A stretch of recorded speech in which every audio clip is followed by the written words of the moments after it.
Shalom, bien-aimés dans le Seigneur, nous bénissons l'Adonai, l'Éternel des armées, le Dieu qui a permis que nous puissions encore nous connecter à cette merveilleuse émission, le son de la trompette. Bien-aimés dans le Seigneur, cette émission qu'anime votre serviteur, le pasteur Serge Bia de l'Église La Compassion Divine SCD de Montréal. Bien-aimés dans le Seigneur, cette émission de maturité, cette émission de connaissance et de croissance, aujourd'hui, bien-aimés, nous parlerons sur le bataille qui accompagne l'appel de Dieu dans notre vie. Le bataille lié à l'appel divin. Bien-aimés, comme la Bible nous le dit, que Dieu connaît le plan qu'il a pour tout un chacun de nous, le plan de bonheur et non de malheur, le plan de paix. Bien-aimés dans le Seigneur, voilà pourquoi ta présence sur cette terre des hommes n'est pas un fait de hasard. Le premier appel que tu reçois, c'est l'appel d'abord au salut. Dieu t'appelle au salut et que tu donnes ta vie à Dieu et que tu deviens un enfant de Dieu. Comme il nous dit dans sa parole, à tous ceux qui l'ont reçu, il leur a donné le pouvoir de devenir enfant de Dieu. Alors, le deuxième appel, c'est l'appel au ministère, où le Dieu t'appelle, bien-aimé, au service. Alors, cet appel, bien-aimé dans le Seigneur, lorsqu'elle arrive dans notre vie, elle s'accompagne toujours de beaucoup de réalités que nous allons partager aujourd'hui et qui nous permettra de grandir dans la foi. Bien-aimé, être appelé par Dieu est une grâce, bien-aimée dans le Seigneur, incomparable. Mais cette grâce ouvre aussi la porte à des combats spécifiques. L'appel de Dieu, bien-aimé, dérange le monde de ténèbres, car il est la manifestation visible du plan divin sur la terre. Dire oui à l'appel de Dieu, c'est accepter d'être un canal de Dieu, mais c'est aussi accepter de devenir une cible pour l'ennemi.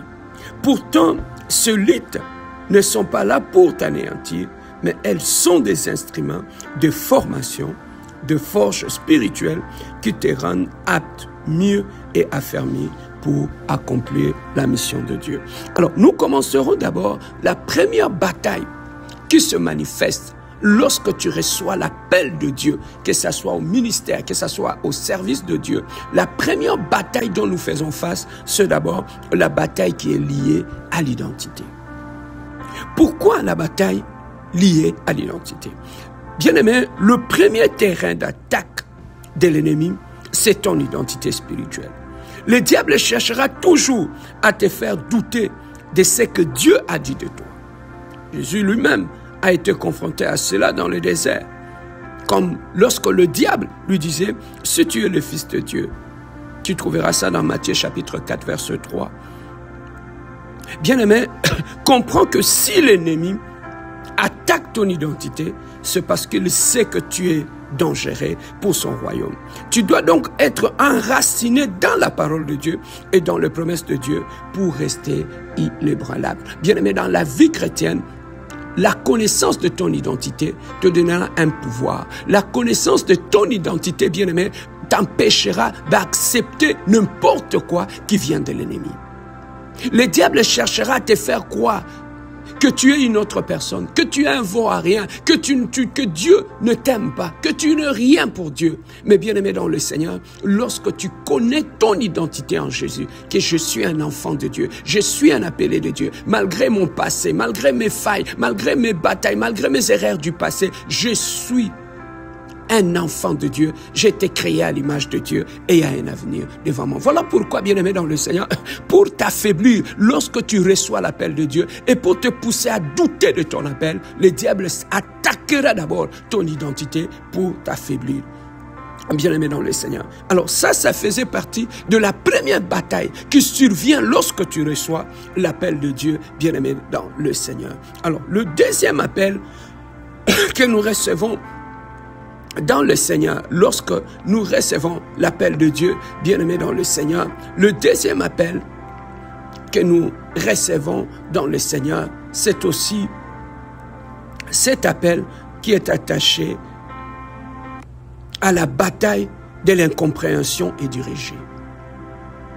Ça, c'est le deuxième appel que nous recevons. lorsque tu reçois l'appel.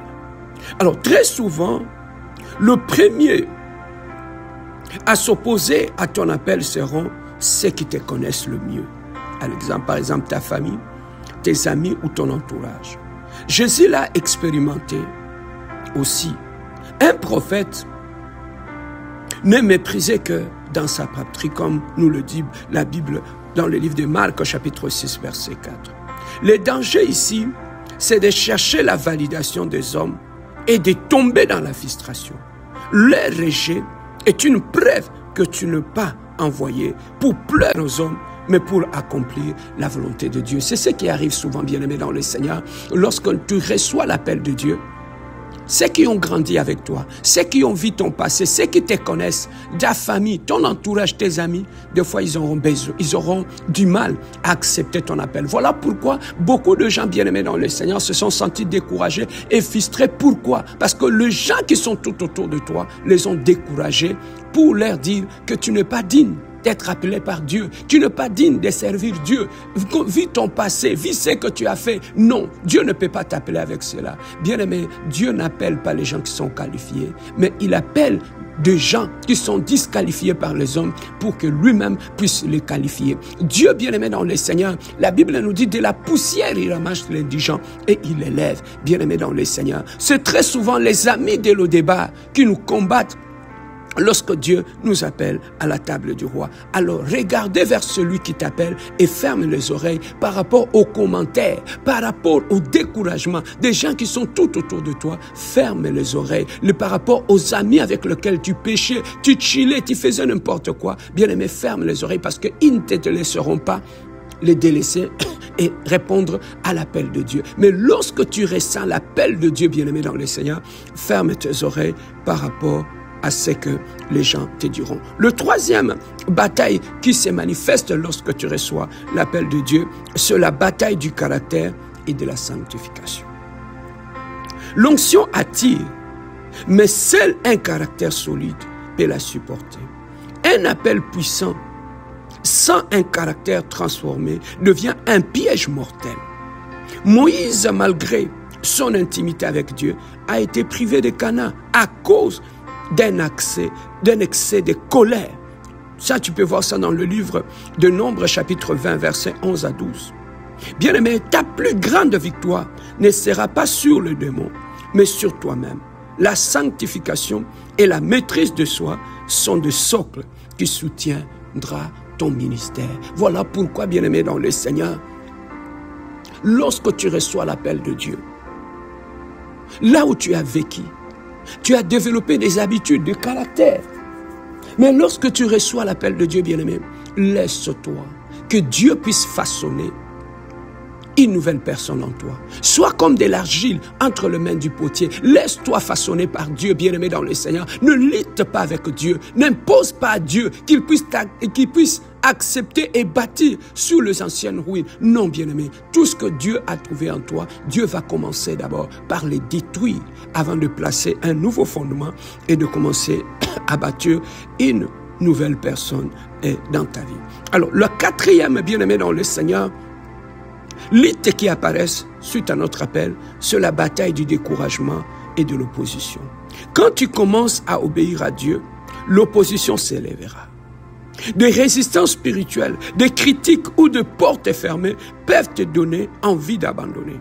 Le secret pour tenir face au découragement, c'est d'entretenir ce fait intérieur par la prière, la méditation et la communion avec le Saint-Esprit. Bien-aimés dans le Seigneur, dans nos familles, nous avons des liens de famille. Dans nos familles, nous avons des hôtels familiales. Nous avons, bien-aimés, de réclamations de famille. Souvent, lorsque tu reçois l'appel, bien-aimés, toutes ces entités-là vont s'élever pour s'opposer à ton appel, vont s'élever pour te décourager, t'empêcher, bien-aimé dans le Seigneur, que tu puisses répondre à l'appel de Dieu.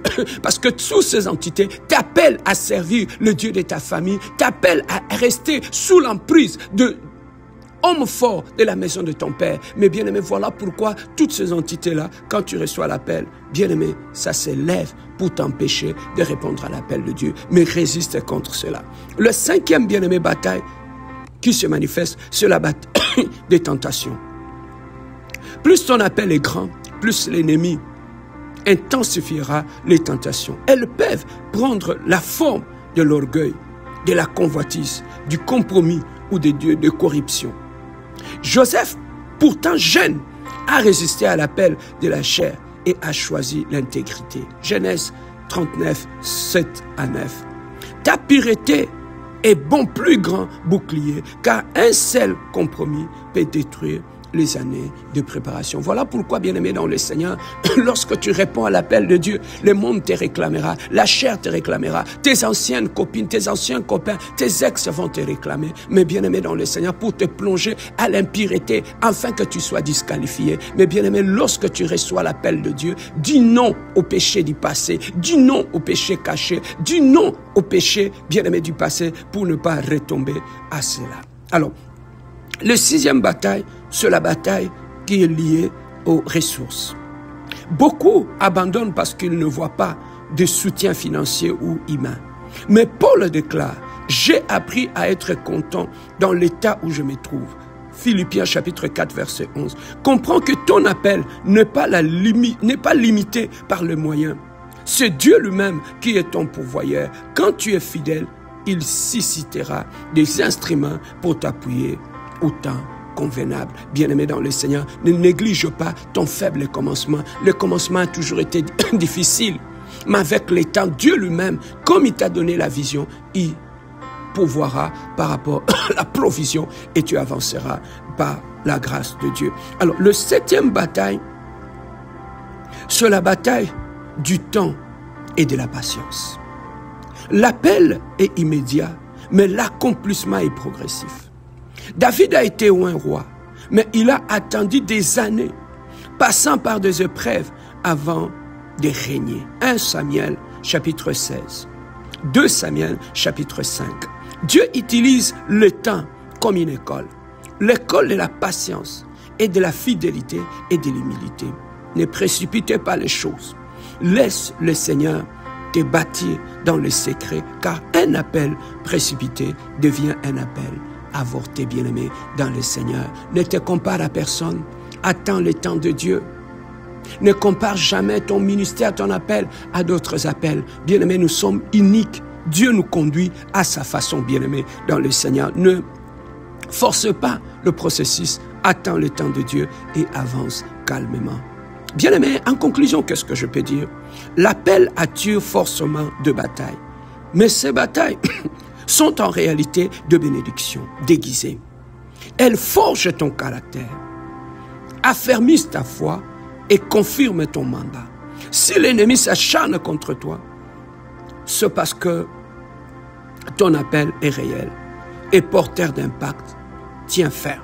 Celui qui t'a appelé est fidèle, il t'équipera et t'accompagnera jusqu'à l'accomplissement de ta destinée, bien-aimé dans le Seigneur. Voilà ce que je voulais partager avec eux. Une femme, un homme qui a reçu l'appel de Dieu pour servir le Seigneur. Ce n'est pas facile, bien-aimé dans le Seigneur. Mais tiens bon, le Dieu qui t'a appelé, il connaît tes failles, il connaît tes faiblesses. C'est celui-même jour après jour qui va te construire, qui va te façonner à une seule condition, c'est d'être disponible, c'est d'être pur.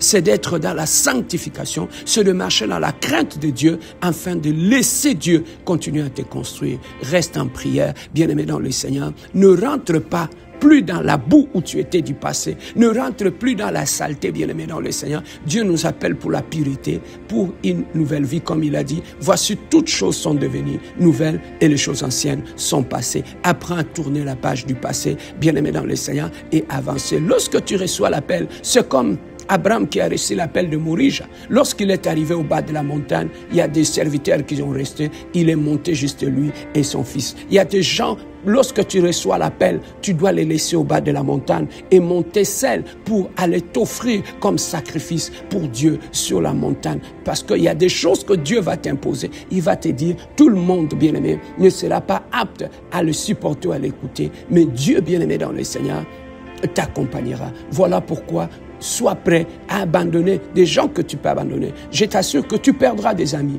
tu perdras des connaissances, tu perdras beaucoup de choses. Mais bien-aimé, le monde te montrera que bien-aimé, tu as perdu beaucoup de choses. Mais bien-aimé, tout cela, lorsque tu le regardes au travers de la vision de Dieu, tu vas comprendre que ce qui était pour toi de gain hier deviendra comme de la boue pour répondre à l'appel de notre Dieu. Bien-aimés, que Dieu vous bénisse.